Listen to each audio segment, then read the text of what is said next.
家好，我係 Kobe11。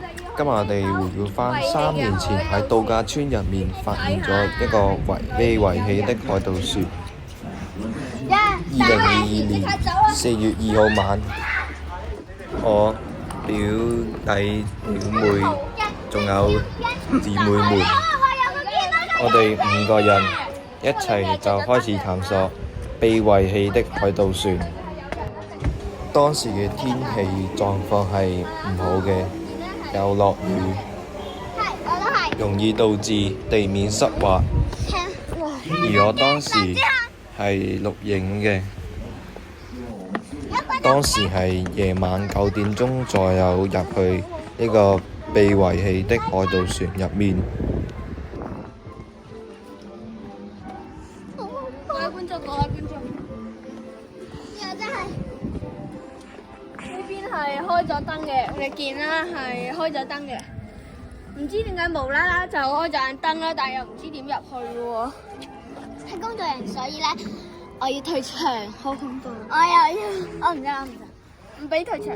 而且當時有人想退場，但係表弟話唔得退場，要入去。冇事嚇。呢個海盜船好神，佢係咯，好似好少喎。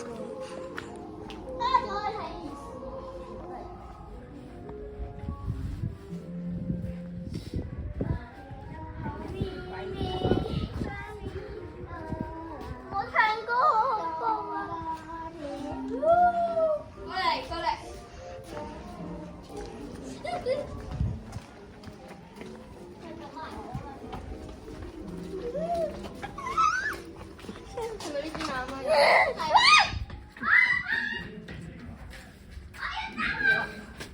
裏面係冇人嘅，我而家證實裏面係冇人嘅，跟住我哋就去過嚟啦。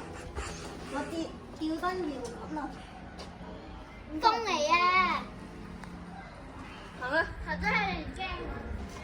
行啦，我哋而家去第二個靈異嘅地區。第二個靈異地區，即刻前去。你快去剪片啊！嗱，大家。呢艘海盜船咧係冇鬼啦，冇人嘅。但係嗰陣啱啱有人咧就話會有嗰啲咩啊人影啊鬼影啊都唔知。所以我而家證實呢艘船係冇嘢嘅。我都證實係安全嘅。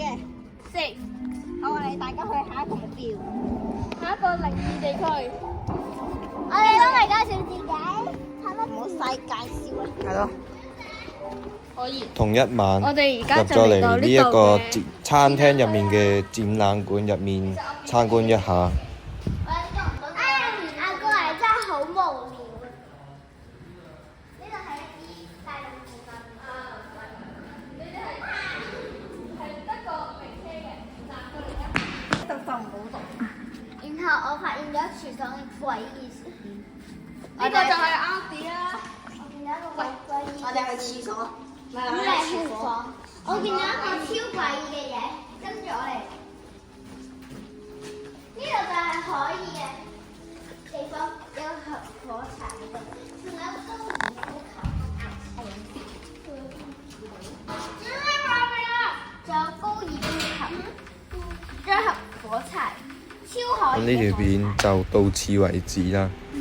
如果鍾意我嘅頻道嘅話，請訂閱或者點讚。我哋下條片再見。